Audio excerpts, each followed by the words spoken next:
السلام عليكم ورحمة الله وبركاته كسر هذا مركلة إيه بندقة شارب الشو وعاد مرة بحالكان أتكرس عطان شارب الشو تي في واتو حينسو كدبنا إنا قار كمدا محابيستي لغو قبتي دقالكي بلد حاوة كدا عاي نحمري إذا مدى جوبرلان إيه إذا مدى دولة فدرالكا إيه صوماليا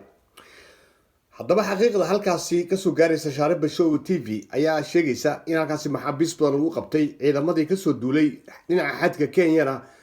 ay noqdeen qaar la qabtay iyo qaar dhaawacmay iyo qaar kala firdhaday ciidamadaas oo maamulka Jubbaland iyo dowladda Kenya ay ku aruurinayeen in muddo aba dowladka magaalada Mandera iyo xadka Soomaaliya iyo Kenya xiriiraan ee gobolka Gedo iyo gobolkaasi Northeastern ee dalkaasi Kenya haddaba waxaan idin soo gudbin doonaa haddii ilaahay idmo qaar ka mid ah maxaabiistii oo la wareysanayo oo deegaano kala duwan ee Jubbaland ka soo jeeda oo sheegay in dagaalkaasi lagu soo qalday waa sida ay maxaabiistu afkooda ka qaranayaan daawasho wacan haddaad channelka ku cusub tahayna subscribe ka saaro si aad mar walba aad shaariba show t v aad ula socotid oo update kugu ahaado taleefankaaga iyo computerkaaga adigoo gurigaaga jooga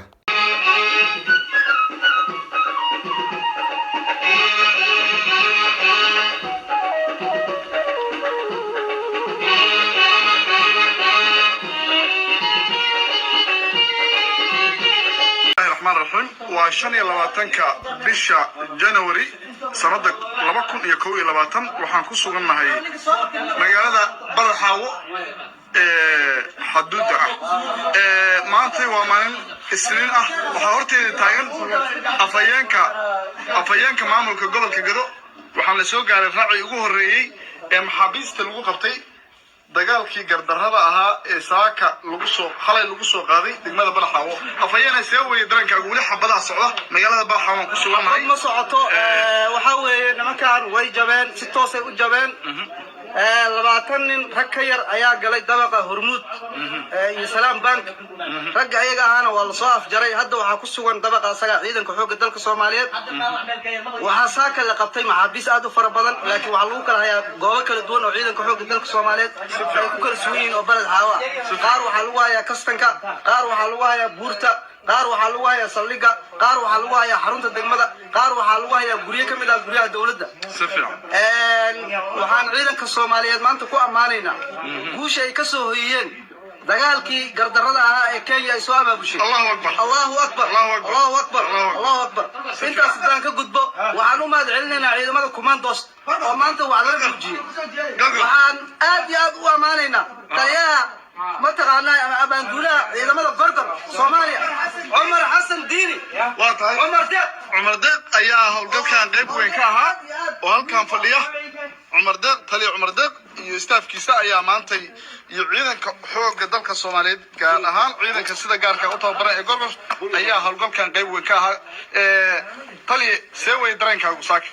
والله نفهم لما قرية كم قرية صوب ستين أو ما كم كمان كهيا والله نفهم هاي واركتي تبعنا هاي الفوا كنا مد دقيقة على عن قال السيرة ولو تاجنا هاي سفيان الحمد لله دي إلهي ونقول هاي سفيان يقفكم مركو الظلم وصور توا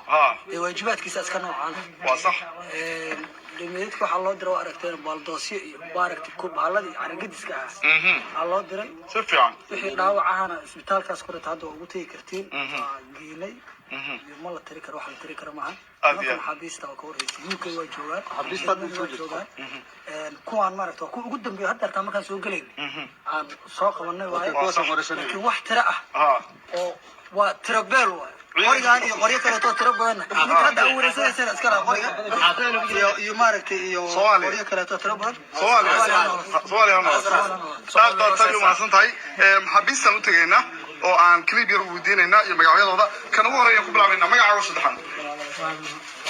magacaaga Hussein Maxamed Eedin Hussein Maxamed aadan deegaankaaga xeelwaqa ciidankii goormaad timid ku soo geertay ciidankan mar hore ciidanka kow dib kamaangal ugu tababaray Cabdullaahi Yusuf Bank شريف يا كجري كدبنا ونكبحي يا نبت باللسان وبلي لسوق اللي والسوق si fiican مركا وقلك وانا هذا قلواك si fiican وكاسو من ادب عبيس كجرا بان اسكان ma ka shalaysaa in aad dalkaaga ku soo duushay oo Kenya oo cadaawad Soomaaliya xilligan u haysa ay soo abaabusho arrin fiican inaysan ahayn ma dareensantahay وان درسنا هاي وان دليل هاي إلى وانجانا هاي نمو وردي الوردينا بان اسكاها مركا إلى بان نقول يسد واو كوان هذا الندو aad baad mahadsan tahay ninka labaad ayaa macnaha waraysan magacaaga saddexaad codkaaga kor u qaad هذا سهل عبد الله aadan sahal cabdullah haye aadan bardaraankaaga ka waran iyo ciidankaa ka tirsanay iyo meesha aad howlgalkan uga soo biidhay كسماية حق كسماية raggi kismaayaa tahay si fiican كسماية صفحة أنت ما كيني ma wax saxaad u arkaysay dagaalka aad kismaayo duulaanka aad ka soo qaadeen ee aad balaxa uga soo qaadeen ma wax saxaad u arkaysay wax sax ma كيني وقلب أنت تهي amarkii khaldan lama qaatiso inaad ka istaagtaan ma ahayn haye maxaad u soo raacdeen markii waxaan soo raacnay hadii soo baxsan wana la ilaalina mobilahna wana laga qaatay ciidamada hadda meesha ku sugan moobilo ma haystaan waa laga wada qaaday xorriyad la'aan baa haydeen aad baa mahadsanta qofka saddexaad maxbuuska saddexaad haye magacaaga saddexaad xuseen dhicis dubbed haye taariikhda ciidanka aad kusoo bidha xagga kusoo bidhay ciidanka dhubu waan ahay deegaanka rubaha dolow waa baanyoli baan ugu tegay marka dhubu waan ahaa oo dad gudin waa meesha ciidan ugu ma lahayd ciidankii registrationka lagu samayn jiray oo la diiwaangeliyey oo la qarameeyey bay ku jirtaa okay si fiican haye si haddii fiican aan dabcanaha soo baxsado dowladda iyo wadankii iyo magaaladii iyo carradii aan soo aadanahay nin waxaan ahaa la ilaalinayo la celinayo oo aan soo baxsan karin si fiican haddana ilaahay baa iga soo waday oo dalkaygii iyo dadkaygii iyo walaalahii ii keenay si fiican marka waxaan ka filayaa dowladda sharafta leh maxaad dareemaysaa hadda ها. hadda acuudu billah maxaa u dareemi waaya waa kana wadankii waan joogaa dowladdu waan la joogaa ilaahay baa mahad iska leh si fiican hadda ilaahay baa mahad iska leh ciidamada hadda meesha ku haray haddii ay fursad ay kusoo fakadaan helaan oo way imaanayaan kullu waa imaanaya aad iyo aad si fiican aad iyo aad maxbuuska afraad خبر صديق khadar ciidanka goorta kusoo bidhay xaggaa kusoo bidhay عينك محمد اسماعيل لغا سو قادانا codkaa kor qaad عينك اسماعيل لغا سو قادانا ciidanka kismaayo laga soo qaaday haye مدير على كيني haye كدنا بلاد قبل حوالي si fiican بلاد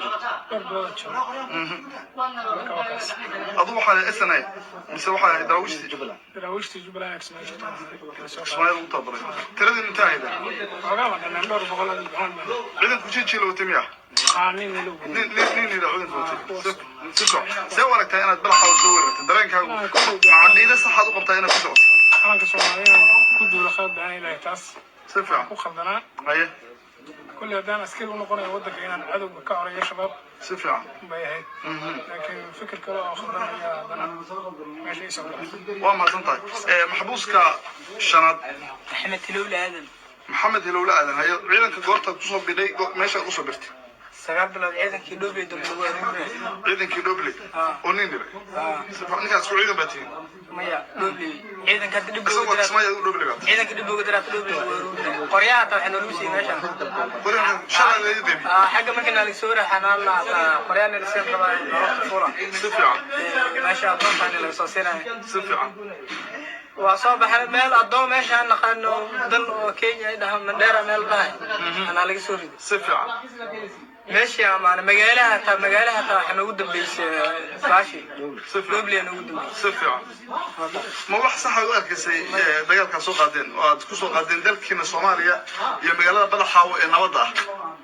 maya aniga waxaa la dhahaa dagaalkaasi dagaal la galay waxaas biliyo soo waran haye waxaa la dhahaa soo bax waxa meel lagu geynaa bilow waxa lagu sina qoray waxa lagu soo sina aad baad mahadsantahay cali fariinta ugu muhiimsan oo ka soo dhex baxday dhalinyarada maxaabiista waxa weeye in ciidamada hadda maqamna ay dhib ku sugan yihiin oo ay diyaar u yihiin in ay hadday fursad yaraan soo baxaan fariintaada ugu dambaysa maxay tahay horta wiilasha Soomaaliyeed waa soo dhaweynaynaa waa wiilal Soomaaliyeed waa la soo qalday dambina ma laha sababtoo ah ayaga askar waa